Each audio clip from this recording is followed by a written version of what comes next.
Bom dia, minha gente. Tudo bom com vocês? Para quem não me conhece, me chamo Ediel, sou pastor aqui da local. E talvez, se você ainda não veio para o nosso encontro, só está ouvindo no podcast ou nos acompanha no nosso Instagram, por mais que não pareça, mas nos domingos essa casa, ela se transforma numa igreja. E é um prazer enorme ter vocês aqui. Nos dois últimos encontros a gente percebeu de uma maneira que até parece um pouco confusa, um pouco contraditória com o tempo que a gente vive, o que é a felicidade a partir da ótica de Jesus. E como ela tem sido tão paradoxal e como ela tem andado em contramão com os padrões ou o padrão de felicidade do nosso tempo. As vozes que hoje nos influenciam nos passam a ideia de felicidade de uma maneira que é um pouco diferente da perspectiva apresentada por Jesus de Nazaré no texto do Sermão do Monte. Então, no primeiro encontro, a gente falou ali dos que choram e dos que... Jesus, agora deu um branco. Dos humildes... Humildade e justiça foi o segundo encontro com Detone. A gente falou no segundo encontro, mas o primeiro encontro. Os pobres e os que choram. Os pobres de coração e os que choram foi o primeiro encontro. No último domingo a gente esteve com Detone e a gente falou aqui. Detone falou aqui sobre humildade e justiça. E hoje não vai ser diferente. A gente vai falar sobre a felicidade, sobre esse Macários do grego, que a gente fala nos dois últimos encontros. Se você que está ouvindo essa mensagem não ouviu as duas primeiras, eu convido você que você até pare e escute as duas primeiras mensagens para poder entender um pouquinho disso.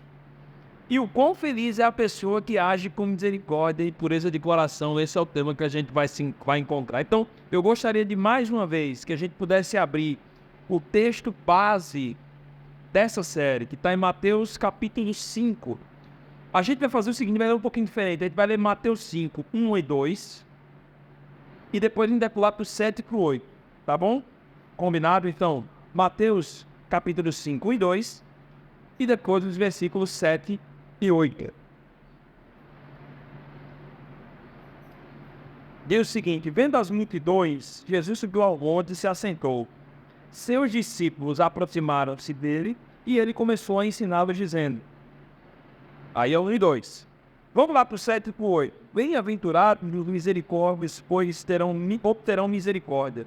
Bem-aventurados os puros de coração, pois verão a Deus. Vamos orar? Senhor Jesus, obrigado, Pai, pela Tua palavra que nos revela. Muito obrigado porque ela é vida abundante. Muito obrigado porque essa palavra ela não tem falhas.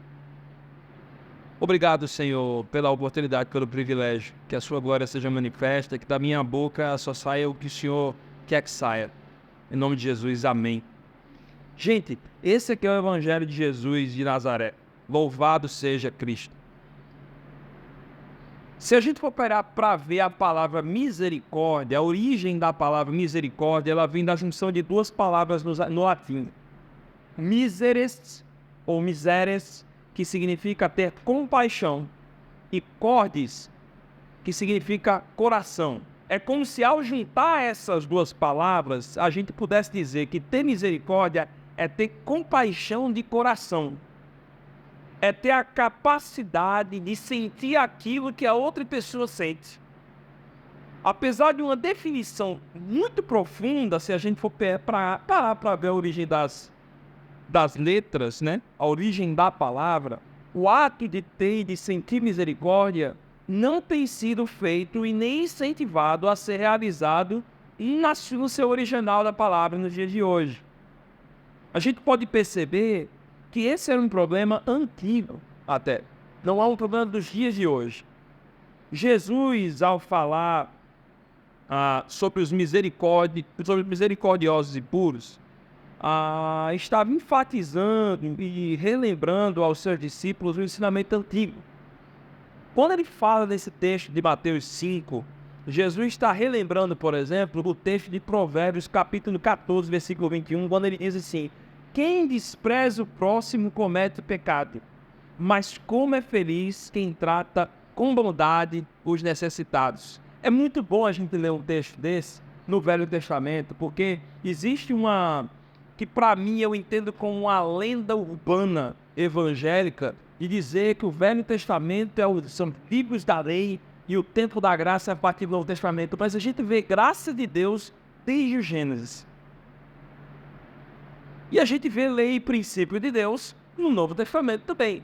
Então é tudo junto e misturado. Quando a gente vê o livro de Provérbios apontando isso, a gente vê que Deus a todo tempo está apontando e incentivando o seu discípulo e discípula a uma vida de bondade e misericórdia, como reflexo dessa caminhada. Mas aí você deve perguntar, poxa vida, se já estava escrito em Provérbios, Jesus estava falando com pessoas de um contexto religioso judaico, que era zeloso com a lei, que lia direto, que tinha toda aquela questão do talmidim, do jovem que estava ali, que a tradição da oralidade é muito forte até os nossos dias, no meio da cultura judaica. Por que Jesus voltaria a falar sobre isso? Será que naquele tempo as pessoas não ajudavam necessitados? O problema em questão não era a não ajuda aos necessitados, existia sim a ajuda aos necessitados. Mas o problema ali estava na motivação. As pessoas passaram a perder o real sentido do texto de Provérbios, a ponto de os religiosos, que deveriam ser os defensores dessa vida de misericórdia, estarem realizando atos de misericórdia para serem vistos e reconhecidos pelos outros.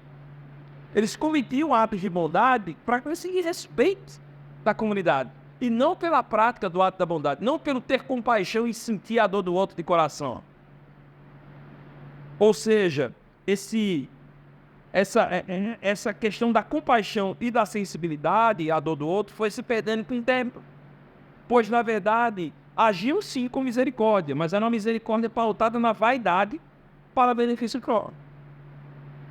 Era o uso dos instrumentos religiosos e sociais daquele tempo para o controle da vida dos mais necessitados. Se obedecia a lei, obedecia, mas se não olhava o princípio dessa lei. Se ajudava os necessitados, mas não para uma melhora real de vida desse necessitado.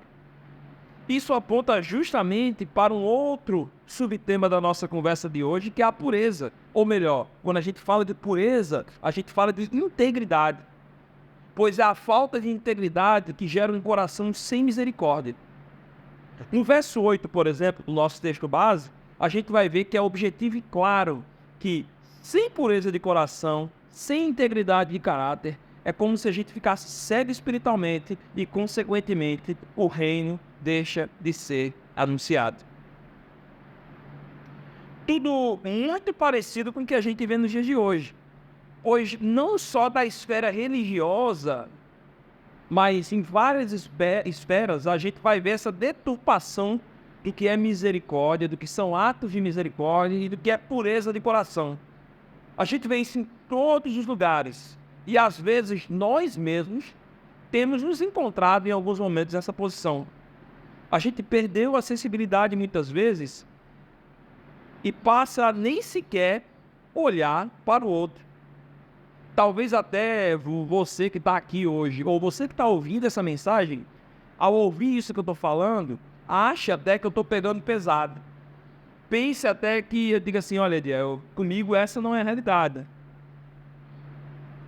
Mas uma coisa que demonstra muito que a nossa realidade às vezes é assim é o seguinte: se você é o tipo da pessoa que ao acordar tem o olhar o seu celular como a primeira opção a se fazer do dia, me desculpe, você tem forte tendência a olhar apenas para si. E por falar em celular, eu logo lembro de uma coisa que é redes sociais. E às vezes eu bato muito em redes sociais, parece até que eu sou um cara que não tem Instagram. Não, eu tenho. Luto também, tenho as minhas lutas em relação ao Instagram também e outros. O Instagram não é coisa de Satanás.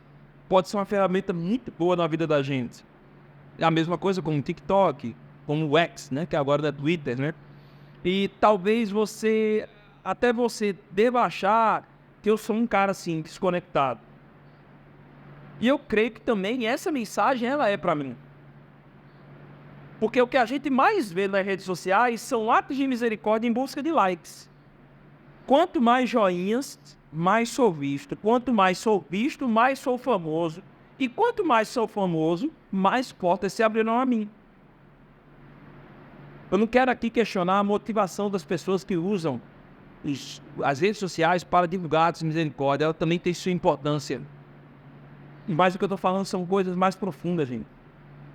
Tem gente que está, às vezes, só buscando isso. Talvez possa ser um de nós, talvez possa ser eu, talvez possa ser vocês. É uma linha muito tênue, a gente tem que estar muito atento a isso. Afinal, são os nossos conceitos que definem o que é ser misericórdia, o que é ser misericordioso, muitas vezes. Porque a gente se acha muito bom, a gente se acha muito especial, então a gente começa a criar os critérios do que é ser misericordioso e não olha para o texto de Mateus 5 e para outros textos que a Bíblia aponta sobre o que é ser misericordioso. Quando a gente adentra nos espaços religiosos, aí é que sermos bons, aí é que a gente se coloca com pessoas que se acham boas mesmo. A gente passa a honrar o nosso pastor, a nossa pastora, o líder, amigo, a amiga com presentes, mas quando a gente tem alguém no nosso lado, precisando de algo, a gente fecha os nossos olhos, ou usamos o nosso, entre aspas, botão farisaico de consciência e dizemos que a determinada pessoa encontra-se na posição em que está, porque está colhendo o que plantou. Quem nunca agiu, quem nunca pensou assim? Não quero que pensem que estou falando apenas de carência material. Muitas vezes a gente se encontra cercado de pessoas com as mais diversas carências da vida. E nós, simplesmente, fingimos que não vemos e corremos como que o diabo corre da cruz. Isso é um triste retrato de uma religiosidade desconectada das pessoas. Assim, ao invés de a gente de sermos espaços de promoção de misericórdia e vida pura e íntegra, acabamos nos fechando em nossos guetos, bolhas, promovendo o reino da religião e não a religião do rei. As vozes do nosso tempo têm nos direcionado a uma integridade turva, líquida, limitada, onde eu defino o que é certo e o que é errado, onde eu defino o que é sagrado ou eu profano, como se o meu coração enganoso fosse capaz de ter condições de definir isso. Na verdade, quem deve definir é Jesus de Nazaré, por meio do seu evangelho, por meio da Bíblia. Assim como alguns do tempo de Jesus, fazemos coisas boas para os outros, muitas vezes para a gente ser visto. E não praticamos atos misericordiosos com pureza de coração. Lembre-se que o pecado não é apenas fazer coisas erradas. O pecado também é fazer coisas certas, só que com as motivações erradas. Salmos 24, os versículos 3 a 5 diz o seguinte: quem poderá subir o monte do Senhor? Quem poderá entrar no seu santo lugar? Aquele que tem as mãos limpas e o coração puro, que não recorre aos ídolos e nem jura por deuses falsos. Ele receberá bênçãos do Senhor. Os misericordiosos e puros são guiados por Deus. Ser misericordioso e praticar atos de misericórdia deve ser algo vindo do mais íntimo do nosso ser, como reflexo da misericórdia que Jesus de Nazaré tem conosco. Aí eu vou de novo para a questão das origens das palavras, tá bom? Quando a gente pega o original grego de misericórdia, a gente vê que misericórdia significa eleos. Eleos é o equivalente ao hebraico de esed, que também se relaciona com outra palavra que é rahamim. Esed são duas palavras, esed e rahamim. Esed está atrelado ao amor também, a uma aliança, a um amor vindo da parte de Deus, ou seja, a um amor inabalável. Já rahamim também é atrelado ao amor, só que com mais profundidade e emoção. Um amor e misericórdia vindo do mais íntimo do nosso ser, de nossas entranhas. Um amor fraternal, como um amor de uma mãe para com seu filho ou para com sua filha. Ou seja, quando a gente observa isso, a gente observa que a misericórdia para a vida do cristão, para a vida do discípulo e da discípula de Jesus de Nazaré, ele deve ser visto como algo inabalável e vindo das entranhas do nosso ser. Algo com profundidade. Como percebemos? Com isso, a gente percebe que ser misericordioso não é uma questão de misericórdia e ato. Simplesmente é o que eu acho que deve ser feito. E sim uma manifestação a ser demonstrada a todo discípulo de Jesus de Nazaré, todo discípulo e discípula, pois ele é o nosso maior exemplo de misericórdia, ao se tornar homem, sentindo tudo que sentimos, o peso do pecado lá na cruz. Tudo isso por amor e misericórdia a nós. Uma vida de misericórdia, integridade ou pureza de coração estão interligados, devem estar interligados. Uma vida de misericórdia e pureza de coração não deve ser pautada no que eu acho, mas sim no que Deus diz que devo ser ou como devo agir. Dentre tantos pontos na Bíblia que apontam uma vida de misericórdia e pureza, eu queria convidar você para que você pudesse abrir o texto de Lucas, capítulo 10. Lucas, capítulo 10, versículo 30 a 35, tem um texto riquíssimo, onde a gente vê o que é ato de misericórdia e pureza de coração de maneira prática. Jesus de Nazaré, com muita sabedoria e fora do normal, usava justamente de parábolas. E essa parábola tem uma riqueza gigantesca. Ela diz o seguinte: em resposta, disse Jesus, um homem descia de Jerusalém para Jericó quando caiu nas mãos de assaltantes. Eles lhe tiraram as roupas, espancaram-no e foram deixando-o quase morto. Aconteceu estar descendo pela mesma estrada um sacerdote quando viu um homem, passou pelo outro lado. E assim também um levita, quando chegou ao lugar e o viu, passou pelo outro lado. Mas um samaritano, estando de viagem, chegou onde se encontrava o homem, e quando o viu, teve piedade dele. Aproximou-se, enfaixou-lhe as feridas, derramando nelas vinho e óleo. Depois, colocou-o sobre seu próprio animal, levou-o para uma hospedaria e cuidou dele. No dia seguinte, deu 2 denários ao hospedeiro e disse-lhe: cuide dele, quando voltar, lhe pagarei todas as despesas que você tiver.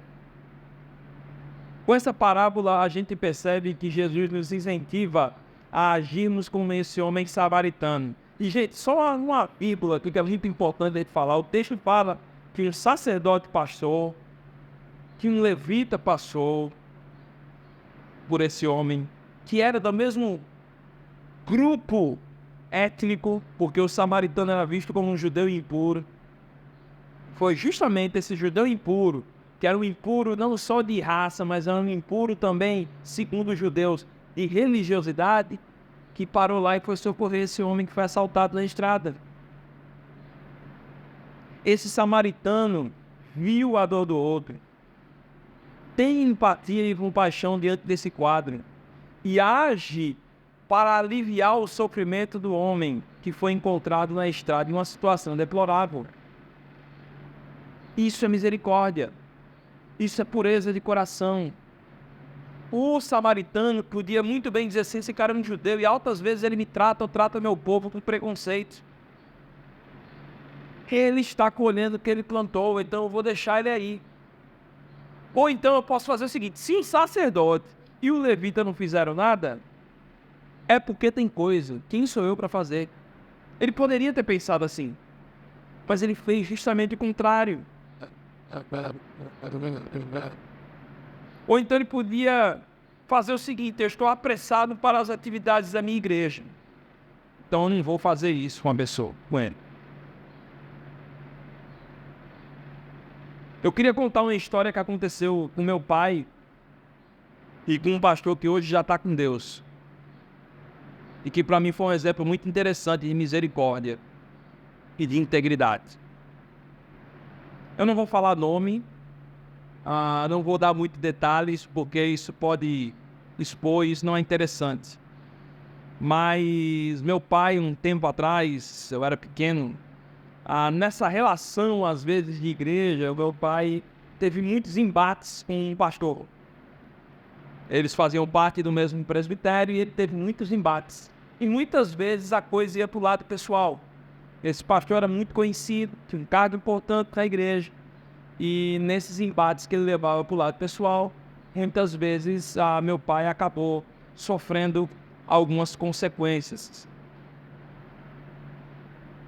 Aconteceu que os anos se passaram. Meu pai foi para uma igreja, ele foi para outra, não estavam mais no mesmo presbitério. E certa vez esse pastor se encontrou doente, uma doença muito séria. E numa das vezes que a gente estava de férias, meu pai aproveitou as férias para visitá-lo. E esse pastor chegou para meu pai, não estava mais enxergando. Disse meu pai assim, quem é que está aí? Meu pai disse, sou eu, Ediel. E ele disse assim, eu esperava muito. Você era um dos que eu menos esperava estar aqui. Esse pastor chegou para meu pai e disse, você era um dos caras que eu não esperava que viria. E ele pediu perdão ao meu pai. E um ano depois, ele faleceu.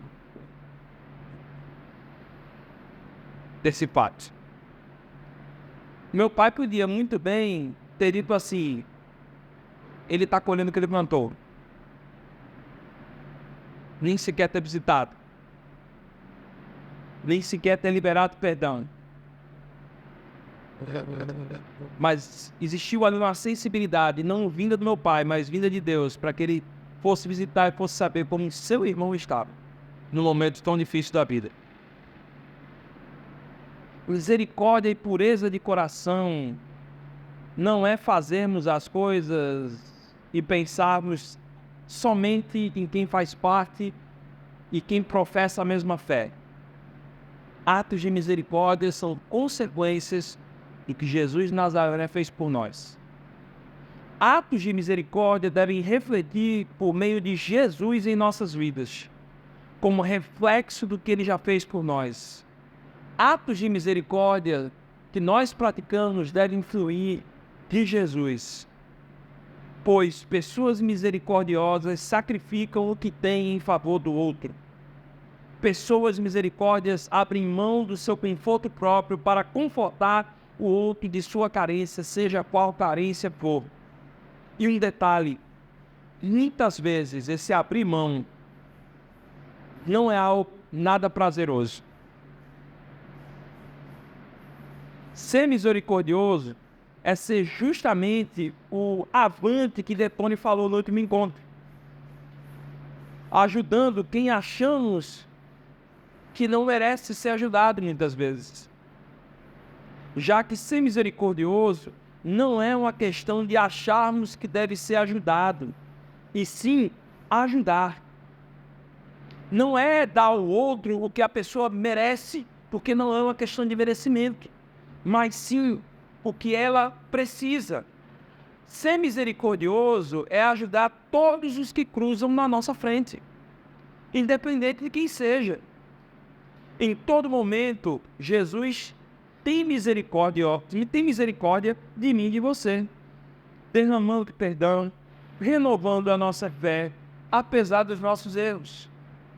Certa vez, o apóstolo Pedro, aquele Pedro que negou Jesus, ao declarar diante de Cristo sobre o seu amor de todo o coração, teve a seguinte resposta de Jesus, logo quando ele falou assim, que amava Jesus de coração. Jesus chega para Pedro e diz assim, se me amas, pastoreia as pessoas, cuida das pessoas. Isso a gente vai ver em João 21, 15, 17. E isso, Jesus de Nazaré não demonstrou apenas por palavra, mas sim por uma vida prática. Quando a gente vê lá em Mateus 9, por exemplo, dizendo assim, Jesus estando em casa, foram comer com ele e seus discípulos, e com ele e seus discípulos, muitos publicanos e pecadores. Vendo isso, os fariseus perguntaram aos discípulos dele, por que o mestre de vocês come com publicanos e pecadores? Ouvindo isso, Jesus disse, não são os que têm saúde e que precisam de médico, mas sim os doentes. Vão aprender o que significa isso. Desejo misericórdia, não sacrifícios. pois eu não vim chamar justos, mas sim pecadores. A demonstração de misericórdia por parte do discípulo de Jesus tem que ser uma demonstração de palavra e de prática. Precisamos estar atentos às oportunidades diárias de servir aos que precisam da nossa ajuda. Seja essa ajuda material, seja essa ajuda emocional, seja essa ajuda afetiva, qualquer carência. Ser misericordioso e puro de coração não é viver guiado pelo nosso ego, e sim tendo a consciência de que Jesus é quem está no trono do nosso coração, e é Jesus que flui em nós e sobre nós misericórdia na vida dos outros. Como reflexão, eu queria deixar 4 perguntas para vocês. Aliás, 4 não, né? Um bocado. Porque cada sériezinha... A primeira pergunta é o seguinte: você é feliz? Se sim ou se não, qual tem sido o seu padrão de felicidade? Baseado em que você entende o que é felicidade? Segunda pergunta: qual tem sido o tipo de carência ou necessidade que as pessoas do meu convívio têm? O que tem feito diante disso? A terceira pergunta: qual tem sido a minha limitação quando o assunto é servir as pessoas ao meu redor por meio de atos de misericórdia? E quarto: qual tem sido a minha motivação ou critério para desenvolver atos de misericórdia? Eu queria aqui chamar vocês, eu queria convidar para que a gente possa orar a Deus, agradecendo pela mensagem de hoje, entendendo que Deus nos impulsiona de maneira individual e coletiva a sermos uma igreja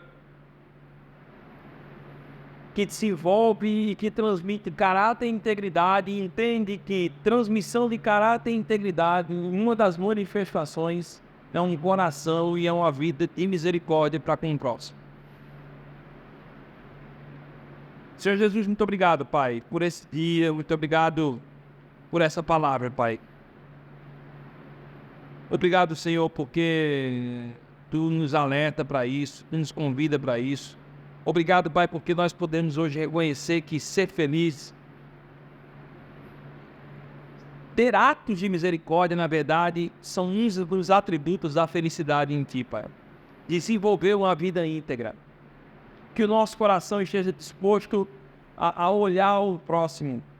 Abre, Pai, os nossos olhos, a nossa mente, o nosso coração, para que a gente possa enxergar nas pessoas que estão dentro do nosso círculo de amizade, nas pessoas que cruzarem o nosso caminho, quais são as carências e as perguntas que elas têm, e como nós podemos suprir e responder essas perguntas por meio do Teu Evangelho na vida delas, Pai.